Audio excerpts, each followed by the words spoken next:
پہلا دنیا کا پہلا لائیو ویڈیو کوریج بھی اسی جنگ کی ہوئی تھی، اور ایمبیڈڈ رپورٹر کا کانسیپٹ اور ٹرمینالوجی بھی اسی جنگ میں جاری ہوئی تھی۔ عراق کی جنگ کا ایک اور جو پہلو ہے وہ آپ اگر دیکھیں کہ امریکہ کے عراق میں آنے سے امریکہ ہمسایہ بنا اردن کا، سیریا کا، شام کا، سعودی عرب کا، کویت کا۔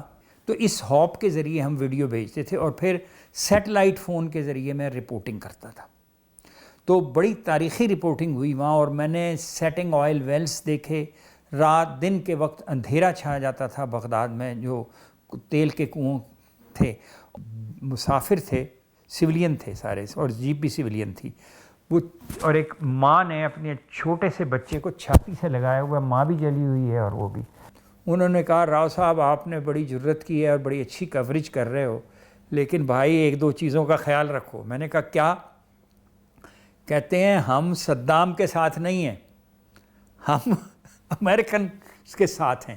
پاکستان کی پالیسی جو ہے وہ صدام کو ہیرو نہیں بنانا، تو آپ کی رپورٹنگ میں صدام کو ہیرو نہیں بنانا۔ دوسرا، وہاں جو مذہبی مقدس مقامات ہیں اس کی کوئی خبر ایسی نہیں بھیجنی کہ یہاں لوگوں کے جذبات مجروح ہوں اور لا اینڈ آرڈر سچویشن پیدا ہو جائے۔ اچھا راؤ صاحب، آپ بات کر رہے تھے کہ 2003 میں جب آپ جو امریکہ اور عراق وار آپ کور کرنے گئے، تو یہ تو دنیا کی تاریخ میں ایک بہت بڑا، یعنی ایک ایسی جنگ ہے جس کے بعد داعش اور یہ وہ، اس زمانے کی تھوڑا سا ذرا بتائیں کہ وہ جنگ کیسی تھی؟ دیکھیے، اگر آپ تھوڑا سا ریکال کریں تو عراق امریکہ جو یہ کنفلکٹ تھا یا وار تھی، اس سے پہلے ایک بہت بڑا ایونٹ ہوا تھا، نیو ورلڈ آرڈر۔ بالکل، ٹھیک ہے، چونکہ رشیا جو تھا وہ ڈاؤن فال اس کا ہو چکا تھا۔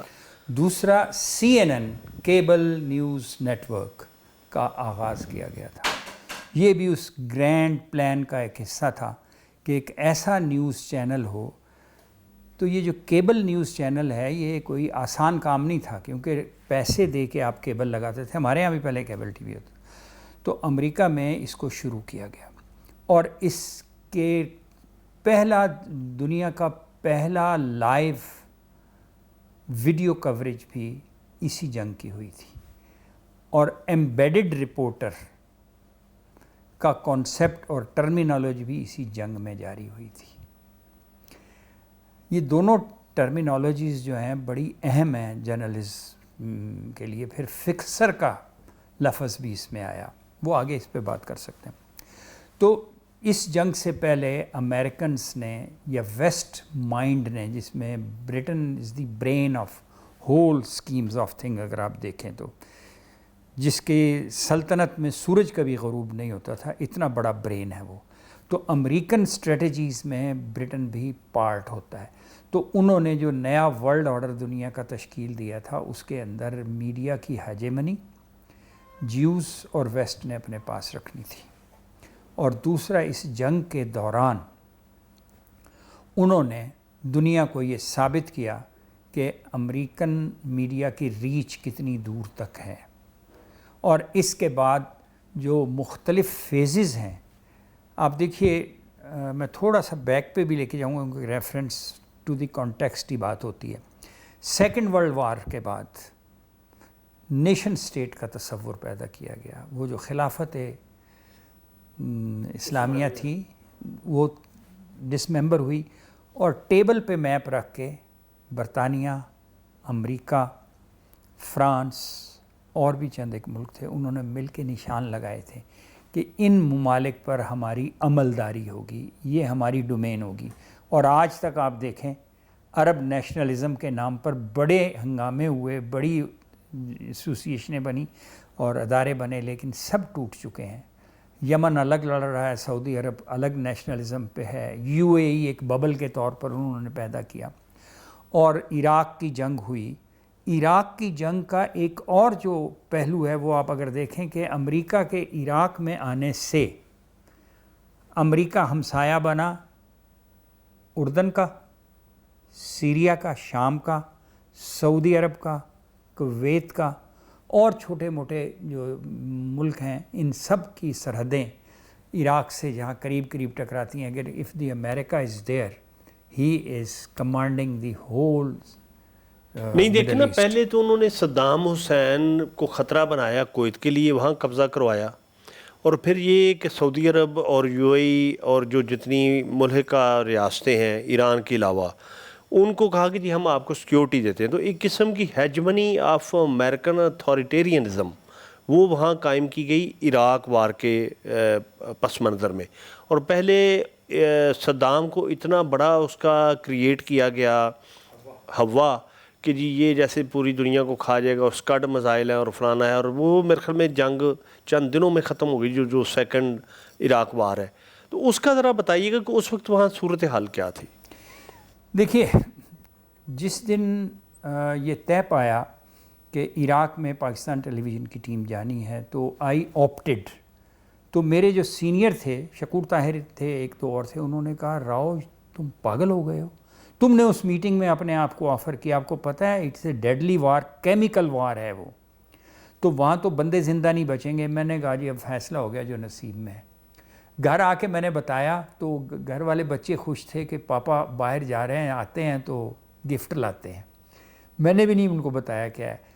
جب میں نے فلائی کیا اسلام آباد سے کراچی سے ہماری جارڈن ایئر لائن تھی جس نے جانا تھا امان سے ہم نے عراق جانا تھا. تو جب میں کراچی سے بیٹھنے لگا تو اس وقت صدام کا الٹیمیٹم ختم ہو گیا تھا کہ 24 گھنٹے بعد ہم حملہ کریں گے.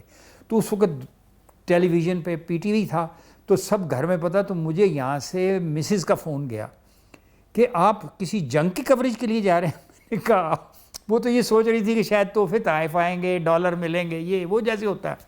میں پہلے جاتا تھا جب جوسی کوریجز پہ وی آئی پیز کے ساتھ, تو واپسی پہ جو ٹی اے ڈی اے ملتا تھا اس سے بچوں کی ٹافیاں, چاکلیٹ, گفٹ, تو بہت خوش تھے. میں نے کہا نہیں ایسی کوئی بات نہیں ہے, ہم سیف ہیں. پھر والدہ کا فون آیا, وہ گھبرائی ہوئی تھی. میں نے کہا امی آپ بالکل جو ہے نا گھبرائے نہیں. ایک میرے دوست کا فون آیا ذوالفقار کا, وہ اللہ کو پیارا ہو گیا, اس نے ایک بڑا تاریخی فکر کا. وہ کہندا سرور تو عراق وار جا رہے ہیں, پتہ نہیں تو بچدا ہے کہ نہیں بچدا, بس ایک گل یاد رکھیں, شہید کبھی مرا نہیں کرتا. بڑا تاریخی فکر ہے. اس نے کہا وہ اب اللہ اس کو جنت میں رکھا ہوگا اس نے, لیکن اس کا نے اتنی بڑی بات کہی. کو بہت زیادہ تعلیم یافتہ نہیں تھا لیکن دوست بہت اچھا تھا, ڈنمارک میں سیٹل تھا. کہتے شہید کبھی مرا نہیں کرتا, امر ہے نا زندگی. اس نے مجھے بہت بڑی گائیڈنس دی. جب ہم وہاں پہنچے تو جارڈن سے میں نے جب جانے کی کوشش کی عراق تو سرحدیں بند تھیں. پھر ہمیں پاکستان ایمبیسی والوں نے لنک کر کے کیا آگے, کیونکہ ریپبلکن گارڈ تو بھاگ چکی تھی پہلے حملے سے, اور وہاں یہ ہوتا تھا ہم پھر گئے, راستے بند ہو گئے, واپس آئے دوبارہ, ہم پھر سیریا کے راستے گئے بائی روڈ. یعنی آپ ایران جانے سے باز نہیں آئے؟ عراق جانے سے. ہاں اچھا, ہم نے ٹرائی, کیونکہ گئے تھے نا کسی پرپس کے لیے. وہاں گئے تو پتہ چلا کہ جی جو عراق ٹیلی ویژن ہے وہ پہلے دن بمبارمنٹ کر کے انہوں نے تباہ کر دیا تھا. اب اس وقت یہ نہ تو موبائل تھا, سیٹلائٹ شروع تھا, تورایا فون ہوتا تھا, وہ ہمارے پاس تھا, لیکن اس کے لیے بھی سگنل کی ضرورت ہوتی ہے ایک جگہ. ہم یہ کرتے تھے کہ صبح نکلے 10-11 بجے عراق میں داخل ہوئے, وہاں کی فلم بنائی, 6 گھنٹے ٹریول کر کے واپس یا تو ہم دمشق آتے تھے یا ہم عمان آتے تھے. وہاں پہ ٹیلی ویژن اسٹیشن پہ جا کے, کیونکہ بغداد تو ٹی وی تباہ ہو چکا تھا, وہاں سے ہم اپنی کیسٹ دیتے تھے, سیٹلائٹ بک کروائی ہوتی تھی. اس زمانے میں ایک ہاپ بنتا تھا سیریا یا جارڈن سے, وہاں کے ٹی وی سینٹر سے لندن جاتی تھی پہلے, اس لندن سے پھر سائملٹینیسلی دے مندرہ کراچی فیڈ آتی تھی, وہاں سے اسلام آباد آتی تھی, یہ جو یہاں پہ ہے اسلام آباد میں ارتھ اسٹیشن, پھر ٹی وی آتی تھی. تو اس ہاپ کے ذریعے ہم ویڈیو بھیجتے تھے اور پھر سیٹلائٹ فون کے ذریعے میں رپورٹنگ کرتا تھا. تو بڑی تاریخی رپورٹنگ ہوئی وہاں, اور میں نے سیٹنگ آئل ویلز دیکھے. رات دن کے وقت اندھیرا چھا جاتا تھا بغداد میں, جو تیل کے کنویں تھے, اور ان کو چونکہ آگ لگی ہوتی ہاں, تھی. اور میں نے اپنی آنکھ سے جو منظر دیکھا ہیومن رائٹس وائلیشن کا, جو دوسرے چینل رپورٹ نہیں کر رہے تھے, اور ہم پر بھی کچھ پابندیاں تھیں کہ جب ایئر ریڈ ہوتا تھا, ہم پیلسٹائن ہوٹل میں ٹھہرے تھے جہاں صدام کا مجسمہ نہیں گرایا گیا, اس کے ساتھ تھا, تمام فارن میڈیا وہاں تھا, میں بھی وہیں تھا. تو وہاں یہ ہوتا تھا کہ جب سائرن بجتا تھا لوگ چھپ جاتے تھے، جب تباہی بربادی ہو جاتی تھی پھر ہمیں میڈیا کو اجازت دیتے تھے، وہ لیجان تھا ان کا جو ایمبیڈڈ جرنلسٹوں کے ساتھ، تو انہوں نے جا کے ہمیں دکھانا جو عراق بغداد کیپٹل کے اندر ریگستانی علاقہ ہے، تو جو گھر کی عمارتیں ہیں اور سڑک کے درمیان میں کوئی 12 فٹ کا پیومنٹ ہے، ریگستانی ہے وہاں، تو درجنوں بندے ہلاک ہوتے تھے ان ہنگاموں میں، کولیٹرل ڈیمیج جو تھا، تو وہ ٹریکٹر کے ذریعے ایک قبر کھودتے تھے اور بندوں کو اٹھا کے اس میں ڈال دیتے تھے جتنی دیر ہوتی تھی، کیونکہ کفن کے لیے کپڑا نہیں تھا، انڈسٹری بند تھی، پانی سپلائی نہیں تھی، اور جو ان کے شناختی کارڈ تھے وہ نکال کے ان قبروں کے اوپر 15 20 40 جتنے بندے تھے وہ نکال کے لگا دیے جاتے تھے، پھر ان کے پیارے ڈھونڈتے آتے تھے، وہاں سے ان کو پتہ چلتا تھا کہ ہمارے بندے اس میں دفن ہیں، عام سویلین بچارے، عام سویلین۔ اور میری جو یہ کتاب ہے بغداد جلتے دیکھیں میں، اس میں تصاویر ان چیزوں کی موجود ہے۔ تو یہ منظرنامہ میں نے دیکھا، پینے کا پانی ہمیں راشن کے طور پر ملتا تھا، تو وہ ایک عجیب مزریبل کیفیت تھی۔ اور ایک دفعہ ہم چونکہ اردن سے بائی روڈ عراق آئے تھے، تو کلاسک چیز جو ہوئی وہ یہ ہوئی کہ ہمارے پاس ٹیکسی جو تھی وہ جارڈن کی تھی، جارڈن کا نمبر لگا ہوا تھا، ہم دریائے فرات کے کنارے ایک کوریج کے لیے رکے، تو کیمرہ مین نے دیکھا کہ ایک جیپ ہے وہ جلی ہوئی ہے، اور اس کے اندر جو مسافر تھے سویلین تھے سارے، اور جیپ بھی سویلین تھی وہ، اور ایک ماں نے اپنے چھوٹے سے بچے کو چھاتی سے لگایا ہوا، ماں بھی جلی ہوئی ہے اور وہ بھی۔ تو وہ ویڈیو بنانے کے لیے جب اترا، اتنے میں جو ڈرائیور تھا ہماری گاڑی کا دوڑا ہوا آیا کہ جی یہاں سے بھاگو چلو۔ میں نے کہا کیا؟ کہتے جی یہ انہوں نے میرے سے پوچھا ہے کہ یہ گاڑی کس کی ہے۔ ہم نے کہا اردن کی۔ اردن اس وقت امریکن فورسز کے ساتھ تھا، تو اس نے لوگوں کو آوازیں دی ہیں کہ یہ امریکہ کے ایجنٹ آئے ہوئے ہیں، ان کو مارو، تو اس سے پہلے کہ وہ آئیں آپ یہاں سے بھاگ چلیں۔ تو ہم نے فوراً کوریج چھوڑی اور اس گاڑی میں بیٹھ کے ہم آگے نکلے۔ اب ہم نے اگلا ارادہ یہ کیا کہ یار بغداد میں آئے ہوئے ہیں تو حضرت غوث پاک شیخ عبد القادر جیلانی کے مزار پر حاضری دیں۔ مجھے وہ منظر اب تک یاد ہے، ڈرائیور اس طرف سڑک پہ گاڑی لے کے جانے لگا، اس کو پتہ تھا اس علاقے کا، تو تھوڑے ہم آگے گئے تو ایک عراقی نوجوان نے ہمیں روکا کہ آگے نہ جانا، کراس فائر ہو رہی ہے، ریپبلکن گارڈ اور عراقی شہریوں کے درمیان ہو رہی تھی۔ ہم نے فٹ پاتھ پہ گاڑی چڑھائی، ہم واپس ہوئے، آگے ہم پہنچ گئے، حضرت غوث پاک کے مزار پہ کوئی آدمی نہیں تھا۔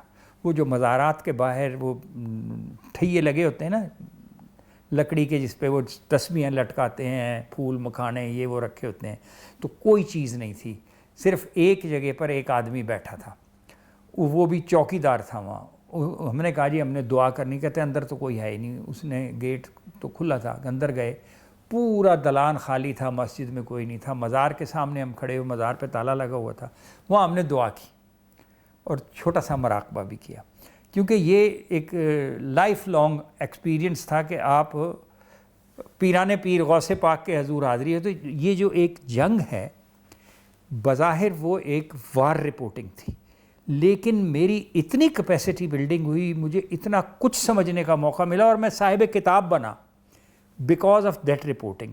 اور کلاسک چیز جو ہے آپ کو میں بتاؤں، جو شاید میں اس کتاب میں نہیں لکھ سکا، وہ جو کہتے ہیں نا سرکاری سچ، تو جب میں نے وہاں سے رپورٹ کی کہ حضرت امام ابو حنیفہ کے مزار پہ کچھ شیلز گرے ہیں، تو وہ خبر پی ٹی وی پہ چل گئی، یہ ہمارے رپورٹر نے بتایا۔ اس کے بعد مجھے انور محمود صاحب، آپ ان سے کبھی گفتگو کیجیے گا، بڑی چیزیں ملیں گی۔ انور محمود صاحب سیکٹری انفارمیشن تھے، تو ان کا مجھے فون وہاں گیا، انہوں نے کہا راؤ صاحب آپ نے بڑی جرت کی ہے اور بڑی اچھی کوریج کر رہے ہو، لیکن بھائی ایک دو چیزوں کا خیال رکھو۔ میں نے کہا کیا؟ کہتے ہیں ہم صدام کے ساتھ نہیں ہیں، ہم امریکن کے ساتھ ہیں۔ پاکستان کی پالیسی جو ہے وہ صدام کو ہیرو نہیں بنانا، تو آپ کی رپورٹنگ میں صدام کو ہیرو نہیں بنانا۔ دوسرا، وہاں جو مذہبی مقدس مقامات ہیں اس کی کوئی خبر ایسی نہیں بھیجنی کہ یہاں لوگوں کے جذبات مجروح ہوں اور لا اینڈ آرڈر سچویشن پیدا ہو جائے۔ اب آپ بتائیے کہ پی ٹی وی رپورٹر چاہے کتنا ہی جی دار ہو، جب یہ پابندیاں لگی ہو تو سرکاری سچ پھر ڈھونڈ کے دینا پڑتا ہے۔ تو میں نے وہ جب رپورٹنگ کر رہا تھا، میں ان لاشوں کی جو میں نے آپ کو بتایا کہ کاغذ لگا دیا گیا، تو میں نے اس کو بڑے طریقے سے وہ دکھایا اور پی ٹی وی پہ چلا. تو مجھے یہاں ایک بات یاد آتی ہے، آپ کو شاید علم میں ہے کہ الحمدللہ میں نوائے وقت میں 20 سال تک کالم لکھتا رہا. آج کل ایکسپریس میں لکھتا ہوں کالم، آئینہ در آئینہ کے نام سے. تو ایک منسٹر انفارمیشن کیئر ٹیکر بنے تھے، بہت بڑے صحافی تھے، ارشاد حقانی صاحب، جنگ میں لکھتے تھے. تو وہ کیئر ٹیکر منسٹر تھے. تو جب پی ٹی وی کی میٹنگ ہو رہی تھی نا، تو میرا نام آیا تو کہتا آپ تو لکھتے بھی ہیں نا؟ میں نے کہا ہاں جی. کہتا ہے کہ آپ کو ایک مشورہ دوں، کھل کے لکھا کرو.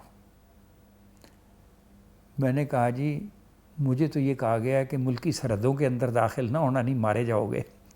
پاکستان کا جو کلچر ہے.